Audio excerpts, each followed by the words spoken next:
So, thanks for the introduction. I just need a while to set up. Just time the different. Okay, so it should be fine. So, as I was previously introduced, my name is Jakub, and today it will be a really motivational talk about giving always 100% of yourself, whatever you do. And as mentioned, I run my own blog, so you can visit it. There is not much content in there, but it's pretty, I would say, interesting. So you can check it out. You can also follow me on Twitter and find me on GitHub. And what's very important, as a context to the talk, is that I work for all passion.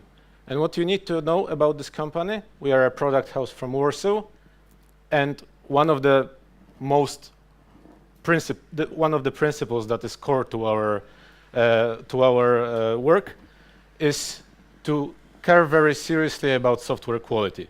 And this is what this talk is going to be about. Today I will give you a brief introduction to unit test and TDD so that we are all on the same page. I will show you how to engineer the code so that it's testable.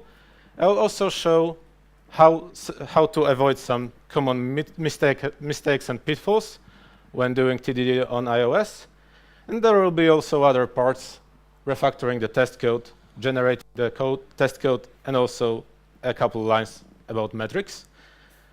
What's important is this talk is not based on a book I've read in the internet. It's actually a retrospective of a project that we have in the company.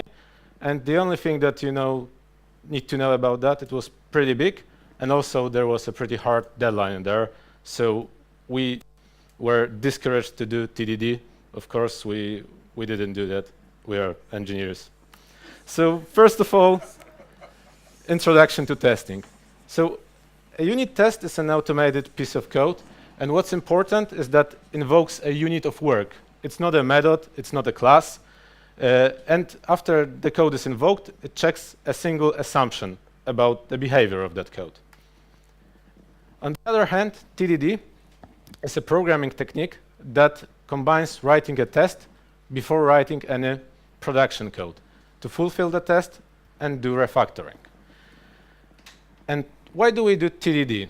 First of all, it enables us to do refactoring, because as you know, refactoring is restructuring the code without modifying the external behavior.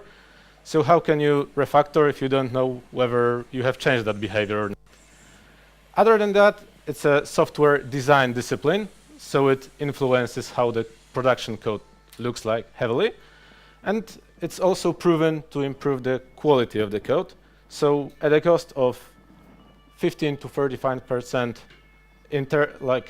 prolonging to the first release, we can get up to 90% bugs density decrease in the code. And it's in the research conducted by Microsoft and IBM. The TDD workflow is commonly known to be 3 steps. The first one is the red one, when you write a failing test. Then you write a minimal amount of code for the test to pass, which is the green phase. And at the end, there is the refactoring phase, when you make the code beautiful. But what's not so commonly known is that there are 3 laws of TDD that are not meant to be broken, and especially the second one is often violated. So first of all, we can't write any production code until we write a failing unit test, but we can't write more of a unit test than it is sufficient to fail. And not compiling, in our case, is also failing. The third one is that we can't write any more production code than it is sufficient to pass currently failing test. So right now I'm going to ruin this presentation because I try to do some live coding to show you how the TDD looks like. Just give me a second. I need to set it up. Okay.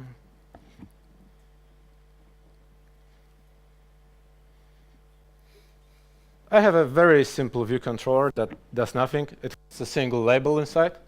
Is the code clear enough? Yeah. Even more, okay. It's fine now? Okay. So we have a very simple view controller. It has a label inside a view, added as a subview. And also, there is a pretty simple test that only sets up the controller, invokes view.load, and tests whether the view contains hello label. In this case, the test should pass. And what I want to do is that I want to have a property called name, and I want to greet the user. So whenever the name is specified in the view controller, I want to print something out in the label. So first of all, we go to the controller. We want a property, right? So I try to add it, but I'm already violating the first law. I can't write any production code before I start writing the test. So I go back to the test and write my first test function. And I want to make sure that Jakub is greeted. So first of all, on the controller, I'm going to set a name property to Jakub. And then I would like to know that when this property is set, then the correct text appears on the label.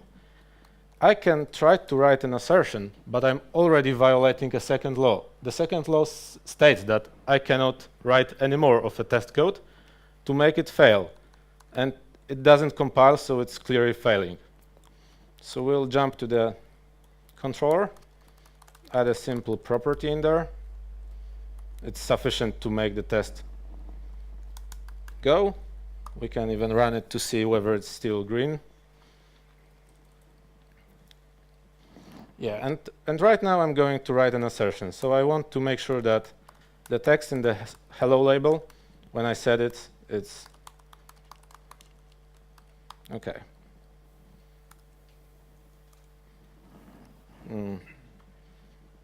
Okay, it fails because we have nothing.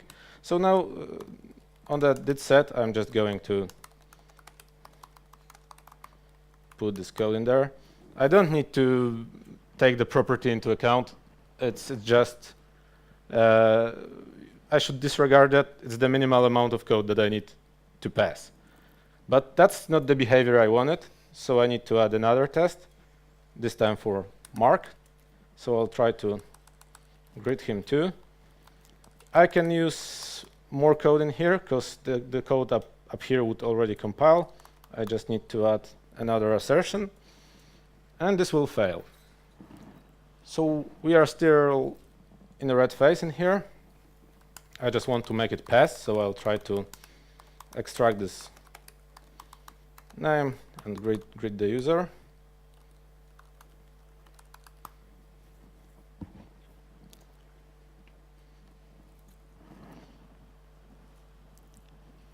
The tests are successful. I just want a small refactor. I don't like extracting iflets like that, so I can use a map on an optional to refactor the code slightly.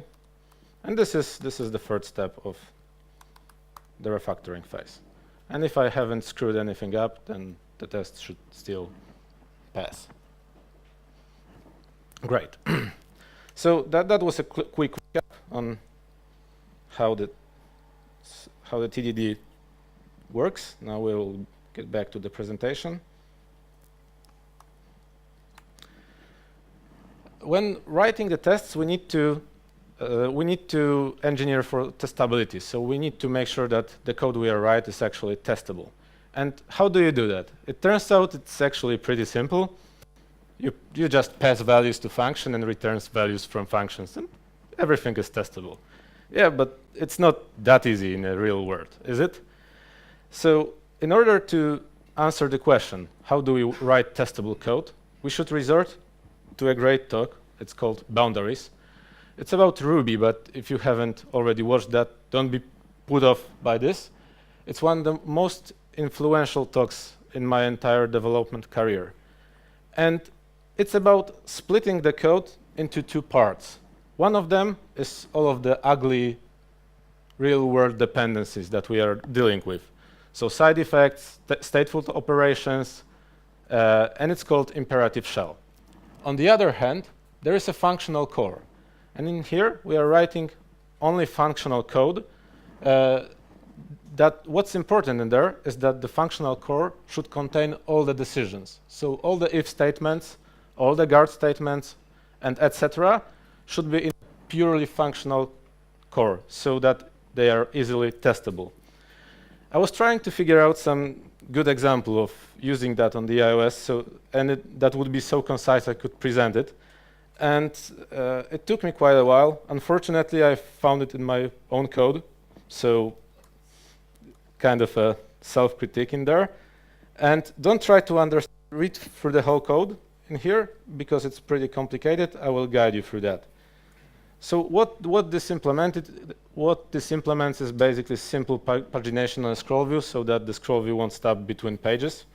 And the delegate that we have, it's the scroll view delegate. We need to implement scroll view and dragging method. And on the end, in this method, we will get a lovely unsafe mutable pointer to the point where the scroll view should stop.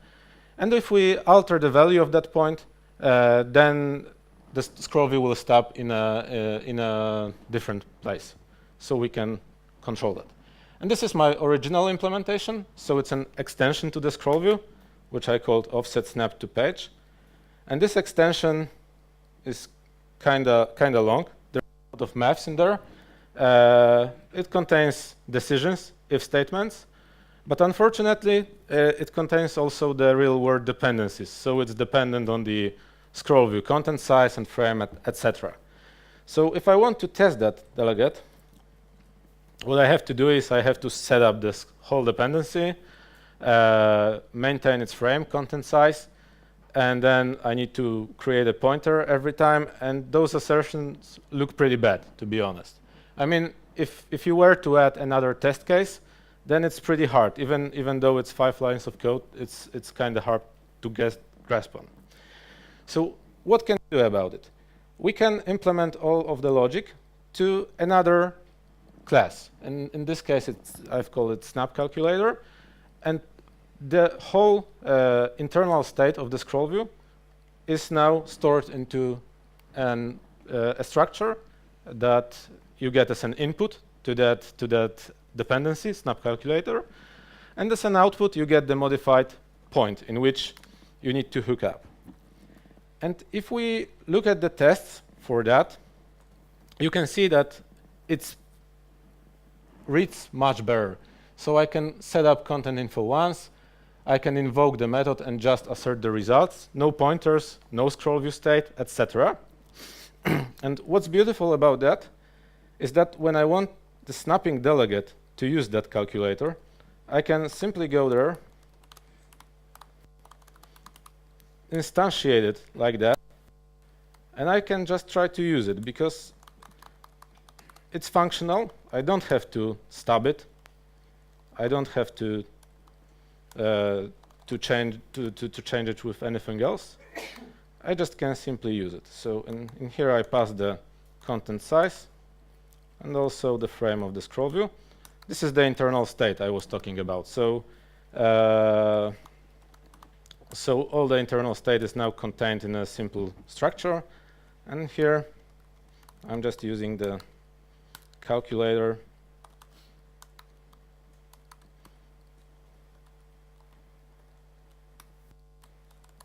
Okay, just give me a second. Content info. Okay, I don't need that. Okay, so now I have refactored the code. I have the tests to back me up. Everything works. I didn't do any stubbing and etc. And I can now, in the scroll view delegate test, I could remove most of the test. I could leave just one, just to make sure that I'm passing the parameters in the correct order. And I can now test the whole logic in a functional core. So it's very powerful and it's very testable. And this is how the code that's testable should be written. And this example was pretty lengthy, so you can go through it on your own. It's published and described on my blog. You don't have to take pictures now. I will present the resources later too. Okay, so some of the other problems during the testing. So our favorite massive view controllers. What can we do about that? And it turns out that refactoring massive controllers is very simple when you realize that UI controller is not a screen. You don't have to fill the whole screen with view controller, and a single screen can show lots of view controllers. Why not?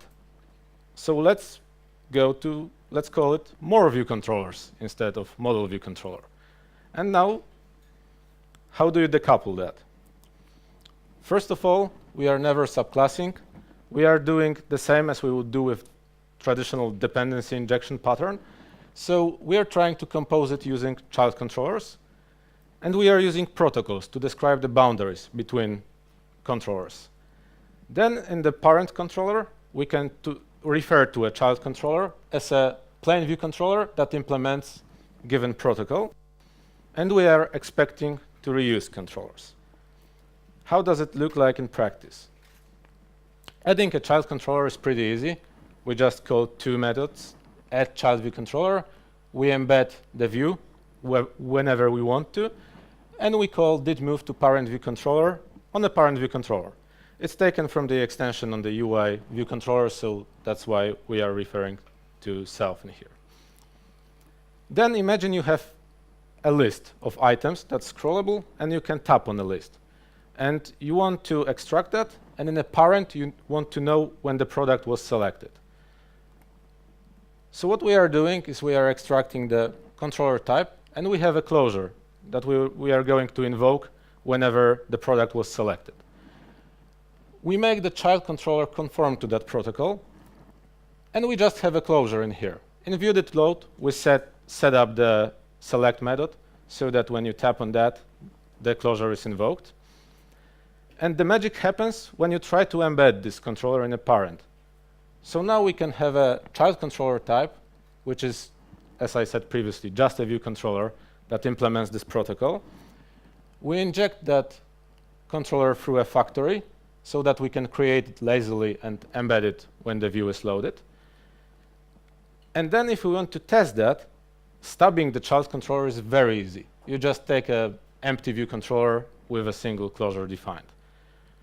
Then in the test, you would define that, you would create that stubbed controller, inject it through a factory method, and now we can easily check what happens when we select the product on a parent controller.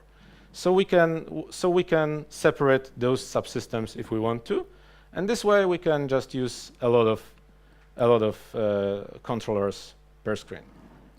And there are a lot of examples of such controllers that we should have. Buttons are great examples. They invoke API actions, they present some kind of model activity indicator, and etc. Form fields are great examples too, because they do a lot of validation, non-trivial presentation, and etc. And to glue that, it's good to have a controller per field. And also you can coordinate API data with immutable children. So the trick is that you have a parent that's mutable, it fetches the data from the API, and once you have the data, you can feed it into a child that's immutable. So it operates on a static values. And in the project I have mentioned on the start of the talk, we actually used that pattern. And it turned out that the longest file we had in that project was 140 lines. It was a controller, and the stats are in here. So we had like over 100 controllers and over 4 controllers per screen on average, making them pretty concise, really with the clear responsibilities, etc. So if you have a problem with testing the controllers, probably you should try to extract them and compose them. Talking about view controllers, we cannot forget about views itself. It turns out that you can test views too easily, and you can do that using snapshot testing. There is a library for that. It's called iOS Snapshot Test Case. It's now maintained by Uber. What that snapshot test does, it basically takes a pre-configured view, renders it as an image, and every time when the test is invoked, it compares this reference image stored as a part of a test code against the current view. If the comparison fails, we get an output like this. So we have this reference image, we get the view that's actual, so what happened, and we get a nice diff on what has actually changed. So we can see that in this case the font color has changed and thumbs down became thumbs up. By the nature of the snapshot tests, it's pretty hard to implement views in TDD-like fashion, because you have to first have a fully defined view. So what can we do about it? We can use the library to has at least an instant feedback for the views. And in the red phase, we take a design. So we take a view that we want to implement, and we take the size, note down the size that we need. Then we set up the test with record mode flag set to true. It will make the test fail every time, producing the new reference image. And inside we create a view with a frame that's defined by the design, and we just write a view class as a part of our test. So we just write the test by implementing this view. For every iteration, we change the code, we run the tests, so we have a new version of the view rendered, and then we compare what we got to the design. And if it's what we wanted, then we are finished. We have the red phase finished. We can flip the record mode flag to false, which make the test actually make an assertion instead of recording the reference image. And in here, after we run the test, after flipping the flag, provided that we haven't changed the code in the meantime, the test will pass. And we can move now to refactor phase, in which we should move the view to a production target from the test target and refactor the view. And this technique is especially useful in big apps when you have complicated routing that you need to set up in a different places to get to the screen you are implementing. Oh, okay, it works. So in this case, you can implement the view just by running the test. You don't have to care about what's in app delegate. You don't have to reroute that. You don't have to run the app. You just can proceed and implement the view using snapshot tests only. Another common obstacle are global methods. There is a good example known to most of the iOS developers.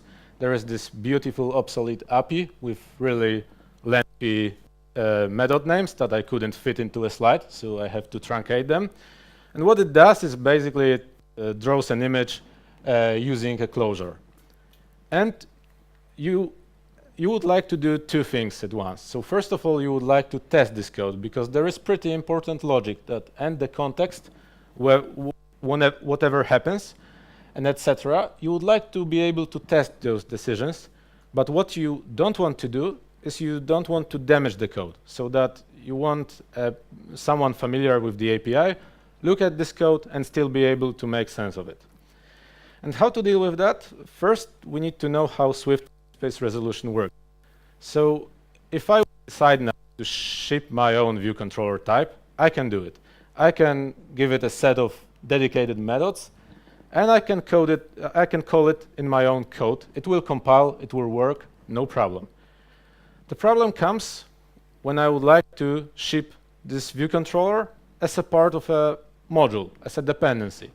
Then if I import my own dependency and UI kit, then the compiler won't know which UI view controller I'm referring to. So we get a compilation error, which means that Swift promotes whatever is in our current bundle right now over what's imported. So by default, it will be used. Using that, we can define our own get image from current context method that has the same signature as the Apple one, but with a different implementation. And it's a very cool trick. We can define a global variable, which is a closure of the same type as the method that we want to override, pointing to the original method, and we want to call it inside this global function. Then in the test, we won't use this global variable anywhere. But in the test, we can assign it to whatever we want. And we can just use it as a typical mocked dependency. So we can return a stubbed image in here, and we can test whether the drawing code works exactly as we expect. And as I said, the real benefit of that is that we don't really modify how the code looks underneath. We could delete our own custom implementation of those methods, and the code would still work perfectly good. And the last, but probably the biggest obstacle when it comes to unit testing is Apple itself. So they like to do those things. Like, for example, when you have push notifications, the current specification, to know whether a user has agreed to the push notifications or not, you will need to create UN notification settings object. It has a property called authorization status, which says that user has agreed to the pushes or not. And the class is open, the variable is open. You can subclass it, you can stub whatever you want in the authorization status. The problem is that this class has only one initializer. So, and it looks like that. So if you want to create an instance of that class, you need to either call that initializer or implement your own initializer that has to call this one as a super initializer, because that's the requirement. And although you can stub this object, you cannot really construct it. And sometimes you have to resort to things like that. So in here, I've shown an implementation of the coder that we are using for this. We've basically overridden a bunch of methods until it finally worked, and we were able to build the notification settings object that we have stubbed for the tests. You can find those in the internet, of course. Some people did that already, but it's a pretty big obstacle. It's pretty hard to just figure it out yourself. When we start to write unit tests, there are common mistakes that we all do, and probably the biggest one is stubbing everything to death.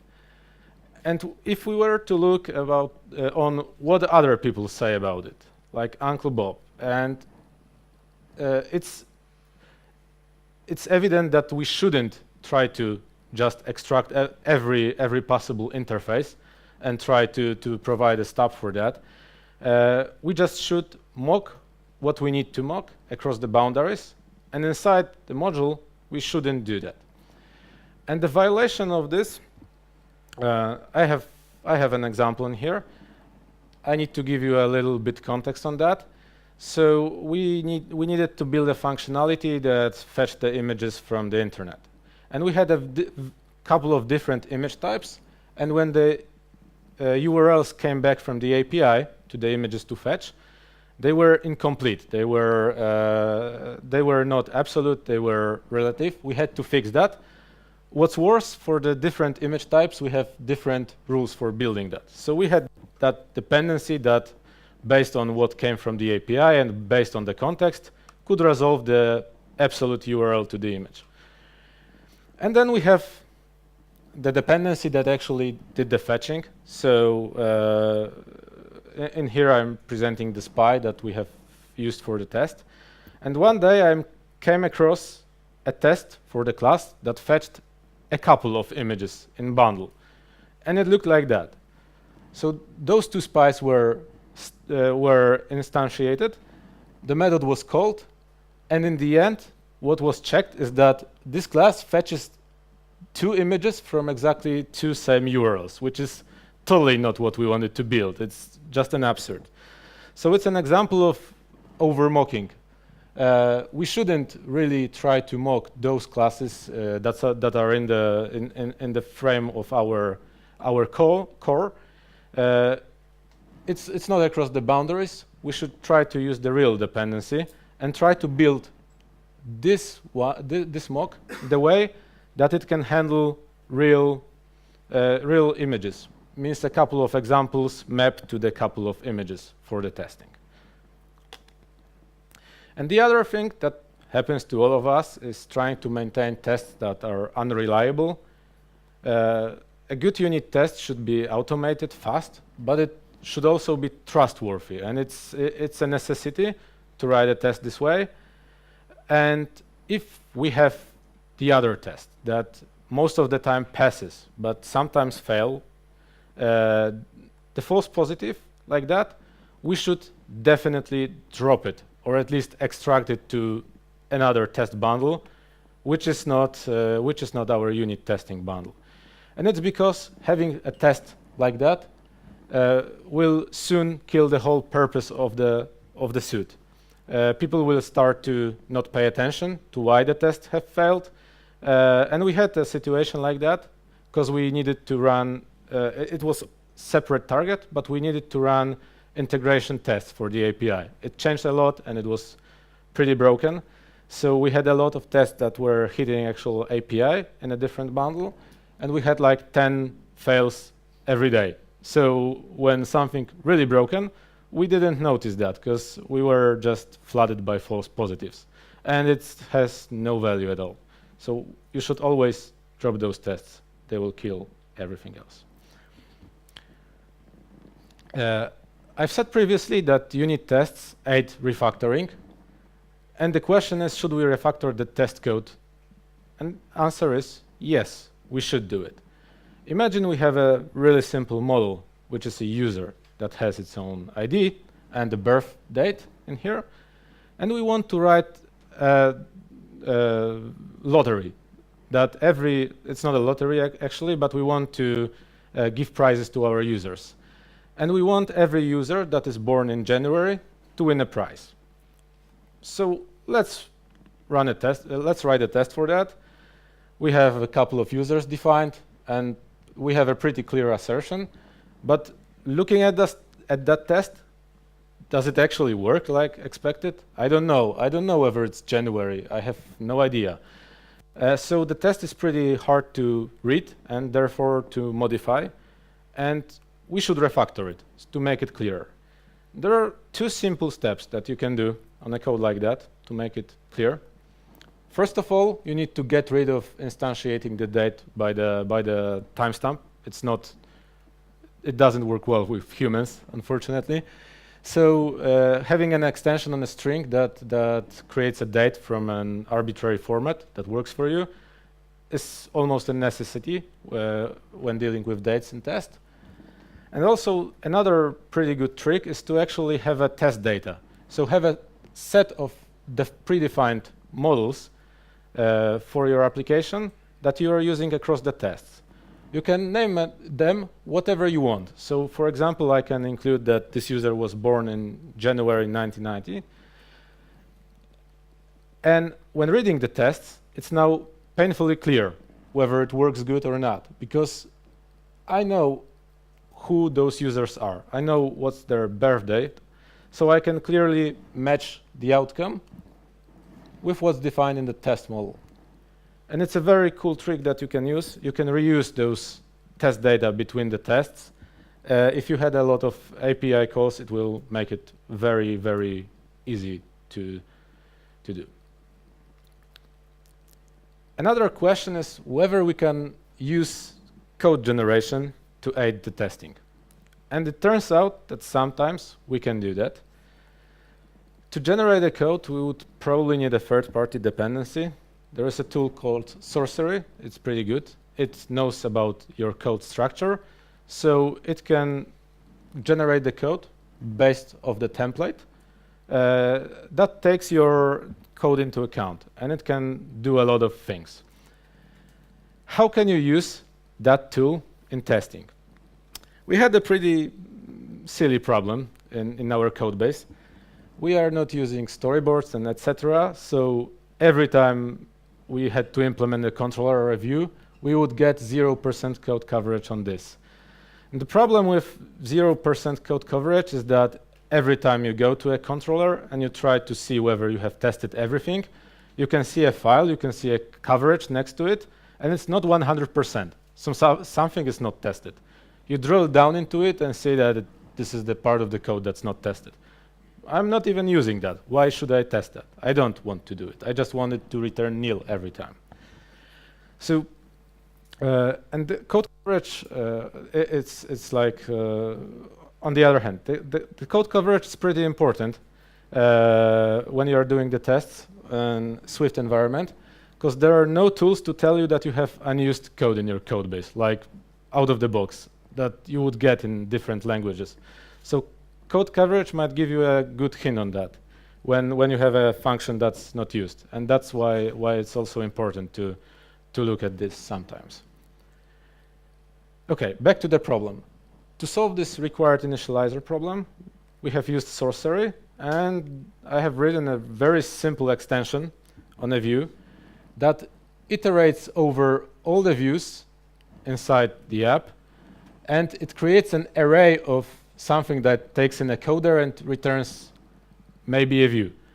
And this matches perfectly the required initializer in there. And if this init with coder method is present, we append that initializer to the array. The generated code would look like this.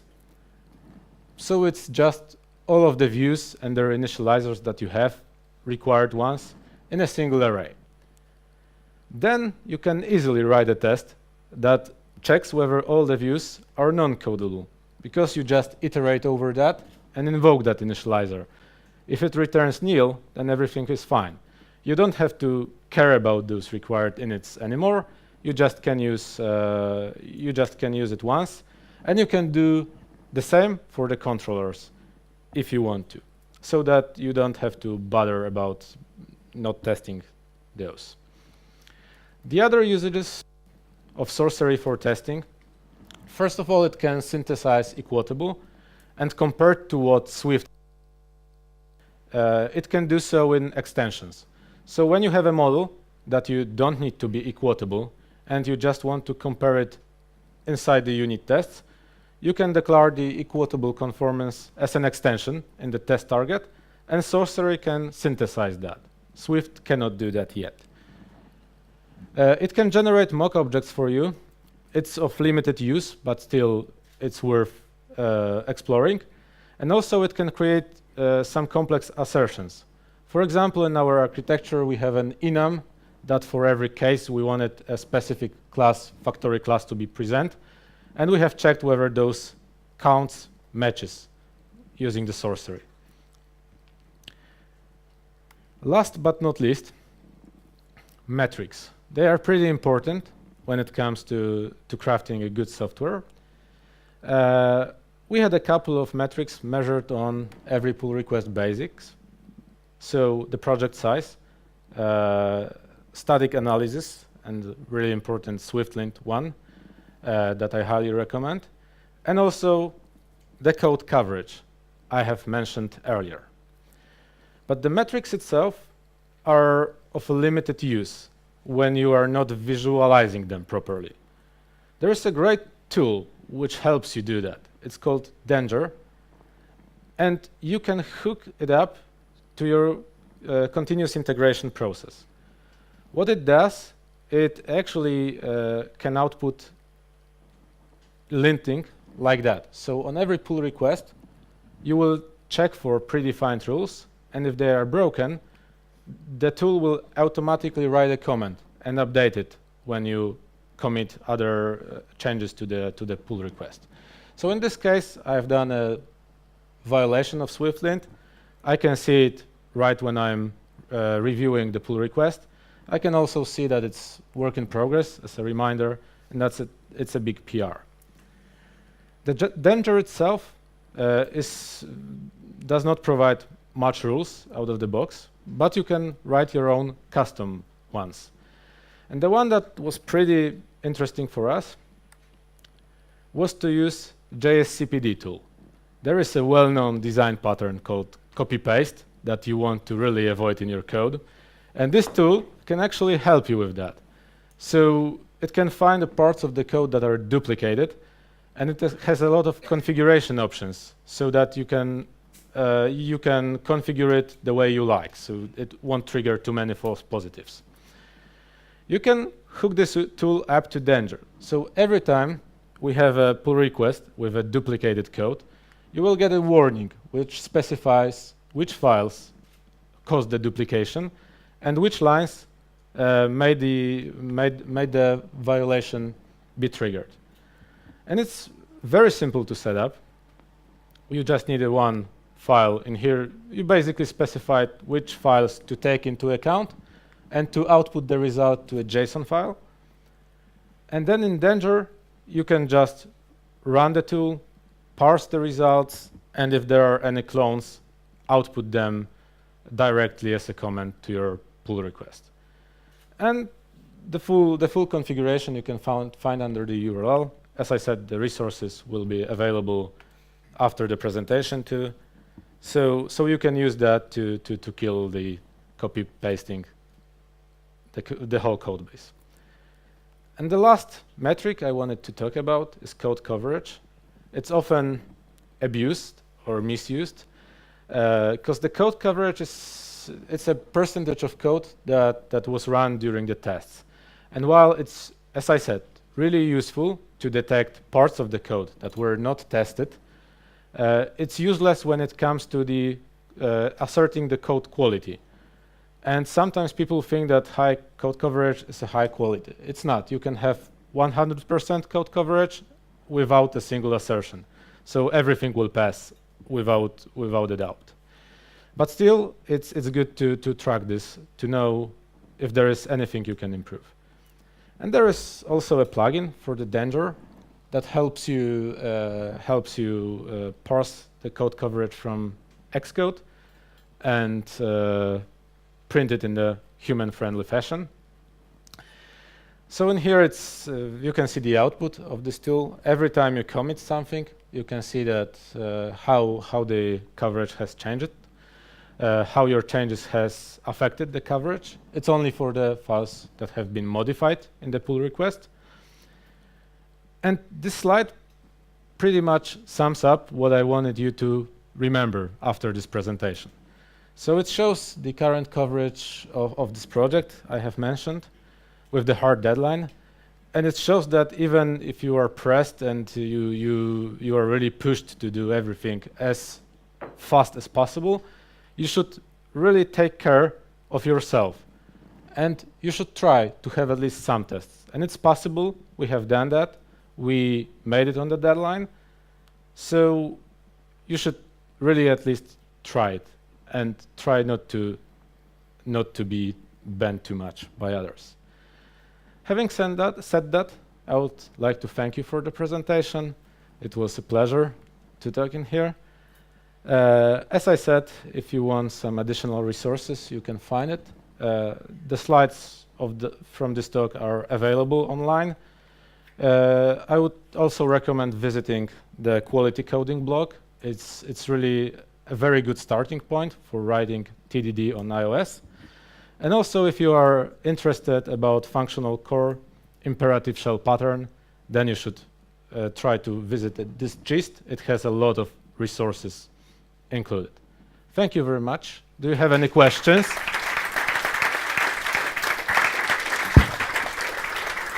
So, somehow I was sure there was going to be a question about testing from you. No, not about testing, but kind of. Yeah. Coming from Objective-C, Swift is painfully slow in compiling. Yep. How do you manage still to do TDD? Because in TDD you need quick feedback to move on. Yeah. Just give me a second. I'll try to find a slide which has a response to that. So it's when I have presented the stats, and here there is this one important stat that says internal frameworks. So what we need to do is to split the app into separate parts that we are able to get a fast feedback on, because otherwise the code would compile way too slow to be able to write the code in a TDD fashion. And having a lot of those frameworks is a pain on itself, but it pays out for the code quality. Which frameworks, or how do you manage the frameworks? What do you use? Those just built-in frameworks from, we didn't use any external tool. Just we have split the Xcode project into parts that reflected our modules inside the app, so that when you are working on a single functional module, you should ideally not came out of the framework that you are working on. That was the thinking behind splitting that. Thanks. Thanks a lot for this great talk. It contained a lot of neat tricks, so I liked it a lot. My question is, what happened after the release? So did you find any new bugs, and did you directly implement them as new tests? Yeah, so what happened is that there were a couple of bugs, of course, and there were a couple of bugs that were not like from the code point of view, but from the functional point of view. So we have added additional tests to implement that. But there is also something else that I might add to this question. Is this project we had a problem with a client so that we couldn't make them release the app soon. So we had a lot of work, and we had to delete the functionalities we've built 2 months ago without even releasing the app at one point. So what I wanted to add is that in a work scenario like that, tests are pretty good to actually not go crazy, because you can still see the progress based on those tests, even though you're thinking like the project is on the dead end. But finally, we've managed to release that. We have, of course, implemented the other test cases for everything we have found. So do you do some UI testing as well, or just the snapshot part? Yeah, we kind of do UI testing. For this specific project, we haven't done that. So we've just lived with snapshot testing. In the other project, we have used Ergray for UI testing. And we have also have an in-house library, probably published as open source, that branches together Ergray with snapshots so that you can test UI effectively, and you can check it out. So it's a pretty nice trick to get up to speed with UI testing. Okay, thank you. Yeah. Another question? Yeah. And meanwhile, there's a question from the chat that says, which is from Pavel. He's asking if there are some of open source iOS projects out there that have this good TDD style of test coverage. I can't recall one. I know that Refactor has a pretty good open source project when it comes to code quality. They do a lot of snapshot testing, so I can recommend using that. And also, all the open source libraries have a pretty commonly used. They have a pretty extensive code coverage, so you can go and check them out if you want. That's probably the starting point, I would say. Okay, we'll take one last question. Yes, so one more question to the part of your presentation where you told about view controllers and how you break down them in multiple small parts, yes. My question is, how do you deal with storyboards? You don't have a single one, you split it. Yeah, we don't use storyboards at all, so I can't really answer your question. That's the way to deal with it. Yeah, that's the way to deal with it, probably. No, Very good. Don't start the fight. Thank you. Yeah. I keep this for the panel. What about design? How do you design the controllers? Just in code? Or? Yeah, we have a separate view layer in code, so we build them by hand, so it allows you to reuse the code. But from what I've read, I haven't used it myself, so don't quote me on that. But you can do the same pattern using storyboards if you want to. You can split those into multiple controllers. You can embed them and use them exactly the same way. So please try it. All right. So thank you very much. Let's give him a round of applause again. Thank you.